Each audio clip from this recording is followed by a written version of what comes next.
అసలుకి గొర్రెల స్కాము, ఆహ్, మళ్ళా ప్రాజెక్టు స్కాము, ఇలా ఇప్పుడు ఇలా చెప్పుకుంటూ పోతే మళ్ళీ ఫోన్ ట్యాపింగ్ స్కామ్, ఇట్లాంటివి చెప్పుకుంటే బీఆర్ఎస్ చుట్టూ కూడా ఒక సార్ వలయం ఫోన్ పనేశారు.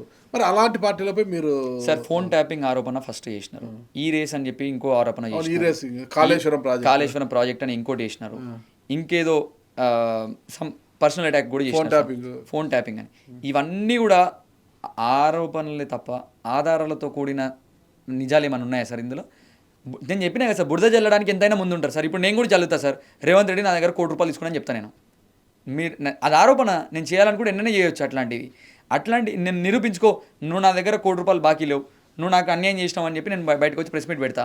నేను కాంగ్రెస్ పార్టీలో ఉన్నప్పుడు బాలనాయక్ గారు నా దగ్గర ఇన్ని తీసుకుంటూ, ఇన్ని లక్షలు తీసుకుంటూ, ఇన్ని కోట్లు తీసుకుని చెప్పి ఆరోపణ చేస్తా. దాన్ని నిరూపించుకో అని చెప్పి నీ పైన బురద జల్లి వదిలేస్తే ఎంతవరకు కరెక్ట్ సార్? ఇది బట్టగాల్చి మీదేయడం సార్ సులభం సార్ ఇది.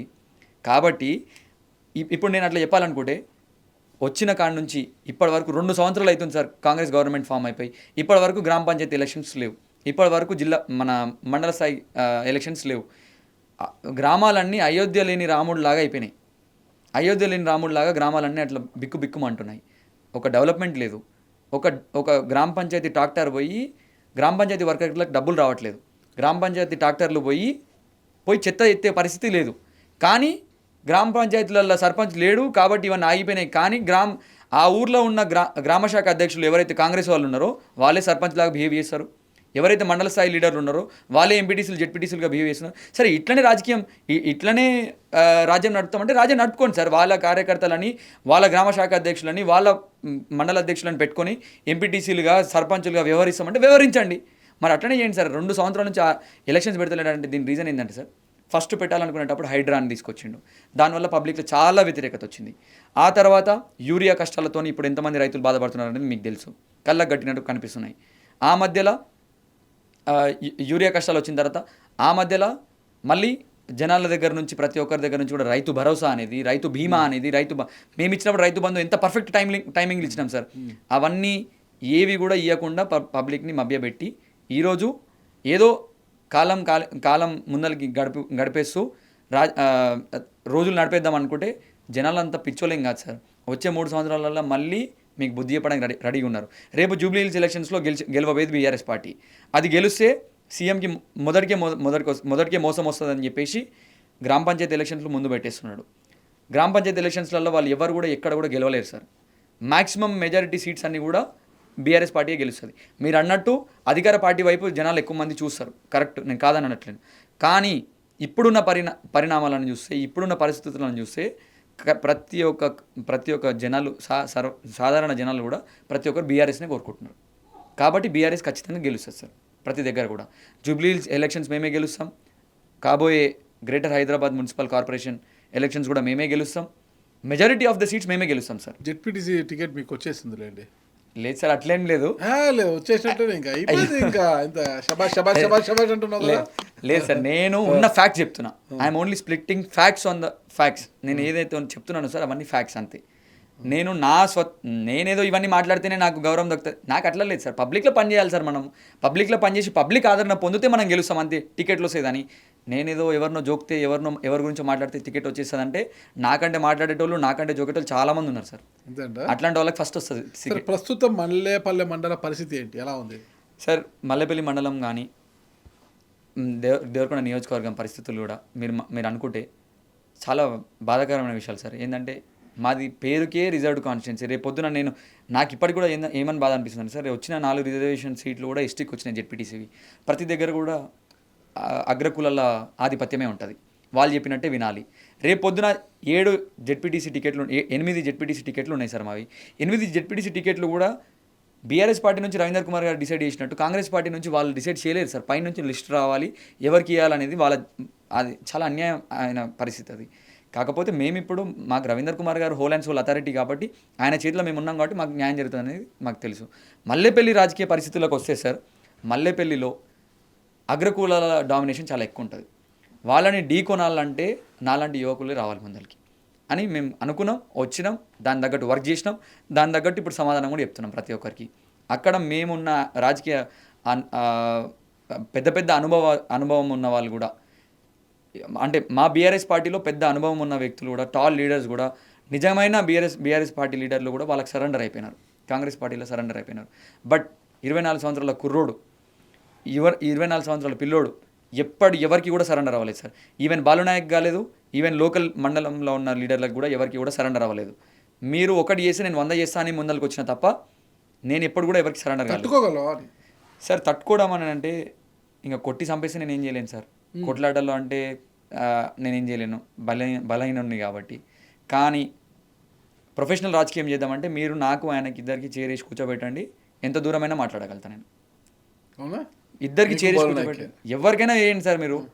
నేను వ్యక్తిగతంగా కొట్లాడలేను, కానీ వాళ్ళు చేసే ప్రతి అరాచకాన్ని ముందర తీసుకురాగలుగుతా. నాదేమని ఉంటే మీరు తీసుకొని వచ్చేసేయండి, ఇద్దరం కూర్చొని మాట్లాడదాం. ఎవరినైనా ఎంత దూరమైనా తట్టుకునే శక్తి నాకుంది. సరే, విజన్ చాలా క్లియర్గా ఉంది కాబట్టి ఫైనల్గా అడుగుతున్నాను. ఒక ఇంజనీరింగ్ పట్టభద్రుడైన అభిషేక్ నాయక్ రాజకీయాల్లోకి వచ్చారు, జెడ్పీటీసీ స్థానాన్ని ఆశిస్తున్నంటే మీరు రాజకీయాలకు వచ్చారు, రాజకీయాల్లో ఈ మార్పు ఉంటే బాగుంటుంది అనేది ఏమైనా ఉందా? అంటే ఎలాంటి మార్పు కోరుకుంటున్నారు?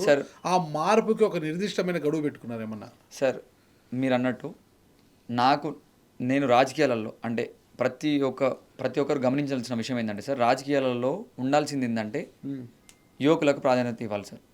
చెప్తున్నారు చాలా పార్టీలు చాలా విధాలుగా, యువకులు రాజకీయంలోకి రావాలి, యువకులు వస్తేనే దేశ భవిష్యత్తు మారుతుంది, వచ్చిన విద్యార్థులు రావాలి, వచ్చిన వాళ్ళు ప్రతి ఒక్కరు ఉండాలి. అరే మేము వచ్చినాం కదా, మాలాంటి వాళ్ళకి ఒకసారి న్యాయం చేస్తేనే కదా ఇంకోరెవరైనా వస్తారు. అట్లాంటిది రావాలని పిలిచేది మీరే. వచ్చిన తర్వాత సీనియర్లు ఉన్నారు, వాళ్ళకి ఇవ్వాలి, వీళ్ళకి ఇవ్వాలి, ఆయన ఎప్పటి నుంచో పార్టీ కోసం కష్టపడుతున్నాడు అని చెప్పేది మీరే. అంటే ఇప్పుడు మేము రాజకీయంలోకి అంటే మీ ఆలోచన అంటే వాళ్ళ ఆలోచనలు ఎట్లున్నాయంటే సార్, రావాలి యువకులు, కానీ పార్టీ జెండాలు మోయాలి, బ్యానర్లు కట్టాలి, ప్రచారాలు చేయాలి, జనాలను పోగేయాలి అనంతవరకే ఉంటే ఓపెన్గా చెప్పండి. మీకు ఒక వయసు మళ్ళిన తర్వాత మీకు ఒక అధికారం ఇస్తాము, యువకులు రాజకీయంలోకి ఇప్పుడే రావాలి, కానీ ఒక వయసు మళ్ళిన తర్వాత అధికారం ఇస్తామని చెప్తే మేము అట్లనే సిద్ధంగా ఉంటాం. లేదు మీరు రాజకీయంలోకి రావాలి, మీకు పెద్దపీట వేసి ముందర కూర్చోబెడతామని చెప్పి పిలిపించి మమ్మల్ని నమ్మించి మోసం చేద్దామని చెప్తున్నాం సార్. రాజకీయంలో మారాల్సిన విషయం ఏంటంటే సార్, యువకులకు ప్రాధాన్యత కల్పించండి. యువకులకు ప్రాధాన్యత కల్పిస్తే వచ్చిన ప్రతి యువకుడు అసలు అవకాశం ఇస్తేనే కదా సార్ తెలుస్తుంది అసలు పని చేస్తాడా చేయడా అనేది. అందుకని ఒక అవకాశం కల్పించి చూడండి అని చెప్తున్నాము. 8 మండలాలు ఉన్నాయి మా దగ్గర. 8 మండలాల్లో ఒక 2 సీట్లు జెడ్పీటీసీ కేటాయించండి యువకులకి. నాకే ఇవ్వమని నేను అంటలేను సార్, కష్టపడ్డ కార్యకర్తకి ఇవ్వండి, కష్టపడ్డ యువకునికి ఇవ్వండి అని నేను అంటున్నాము. అందుకోసమని ఈ ఆస్పెక్ట్స్ మారితే చాలా బాగుంటాయని కోరుకుంటున్నాం సార్. నా విన్నపం కాంగ్రెస్ పార్టీకి కావచ్చు, బీజేపీ పార్టీకి కావచ్చు, బీఆర్ఎస్ పార్టీకి కూడా కావచ్చు, యువకులకు ప్రాధాన్యత ఇవ్వండి. వాళ్ళకి ఒకసారి రాజ్యం ఏలే అవకాశం ఇస్తే వాడు చేస్తాడా చేయడా అనేది తర్వాత సంగతి, కానీ అవకాశం అయితే కలిపేయండి అని కోరుకుంటున్నాం సార్. మేజర్ పరిస్థితుల్లో నోటు బలము లేకోకుండా ఓట్లు వేయించుకోగలవా సార్? ఇప్పుడు నోటు బలం అని అంటే డబ్బుల్ని రాజకీయంలోకి తీసుకురావాలనేది మా ఆస్పెక్ట్ కాదు సార్ ఎప్పటికి కూడా. ఇప్పుడు మీరు పదే పదే డబ్బు అంటే నాకు కూడా అనిపిస్తుంది నిజంగానే డబ్బులు ఉండాలేమో అనిపిస్తుంది. నాకు కూడా ఇప్పుడు నిజంగా అనిపిస్తుంది, నాకు డబ్బులు అంటే నేను ఎప్పుడు కూడా రాజకీయంలో డబ్బులు అనేవి ప్రైమరీ థింగ్ అని నేను ఎప్పుడు పెట్టుకోలే. నేనేమనుకున్నా అంటే మనకు సబ్జెక్ట్ ఉండాలి, మాట్లాడగలిగితే, ఓ నలుగురితో మనం మంచిగా ఉండగలిగితే చాలు రాజకీయాలలో. మాటలతో కోటలు కట్టగలమా? మాటలతో కోటలు కట్టలేము సార్, కానీ ఇటుక పేర్చుకుంటూ అయితే కోట కట్టగలుగుతాం సార్. నాకు ఒకటేసారి కోట కట్టే అంత డబ్బులు అవసరం లేదు సార్. నేను ఇటుక పేర్చుకుంటూ వస్తాను. నాకు ఇటుక పేర్చడానికి సరిపడా డబ్బులు ఉన్నాయి సార్ నా దగ్గర, కాబట్టి నేను రాజకీయం చేయాలనుకుంటున్నాను. నేను చెప్పినా సార్, నా కంప్లీట్ లైఫే రిస్క్లో పెట్టినా నేను. ఆ రిస్క్ని నేను దేవరకొండ ప్రజల ముందలకి, మల్లెపల్లి మండల ప్రజల ముందలకి పోతున్నా. సంపుతారా సాత్తారా వాళ్ళ ఇష్టం సార్, నేను మాత్రం జనాల మధ్యలో ఉండడానికి సిద్ధంగా ఉన్నా. అభిషేక్, ఒకవేళ బీఫామ్ బీఆర్ఎస్ మీకు మల్లేపల్లె మండల జెడ్పీటీసీ అభ్యర్థిగా బీఫామ్ ఇచ్చి ఒకవేళ మీరు ప్రజలు గెలిపించారనుకోండి, ముఖ్యంగా మీ గిరిపుత్రుల కోసం అంటే మీ గిరిజనుల కోసము ఏం చేయాలనుకున్నావు సార్?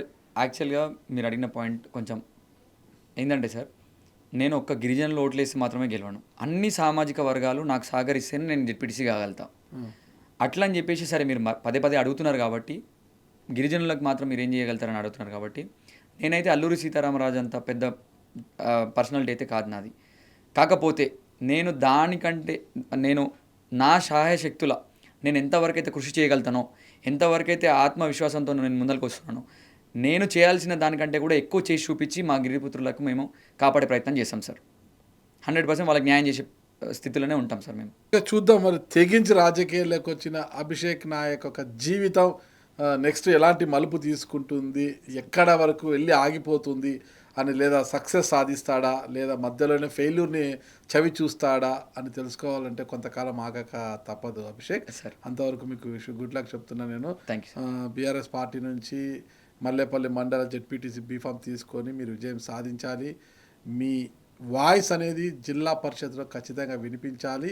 గిరిపుత్రుల సార్ జీవన స్థితిగతులు మార్చడానికి, మార్పు కోసం మీదైనా కృషి చేయాలని నేను కోరుకుంటున్నా. థ్యాంక్ యూ తప్పకుండా సార్. మళ్ళీ జెడ్పీటీసీ కూడా మీకు ఇంటర్వ్యూ నేను జెడ్పీటీసీ స్టేజ్లో వచ్చి ఇస్తా అని చెప్తున్నా సార్. నేను అంత కాన్ఫిడెంట్గా చెప్తున్నా అంటే మీరు అర్థం చేసుకోండి సార్. ఖచ్చితంగా మేము గెలుస్తున్నాం, అక్కడ బీఆర్ఎస్ పార్టీ గెలుస్తుంది. గెలిచి వచ్చి మీకు పార్టీ మళ్ళీ మీకు ఇంటర్వ్యూ ఇస్తారు సార్ తప్పకుండా. ఖచ్చితంగా. Okay, wish good luck Abhishek. Thank you. నమస్తే. Thank you.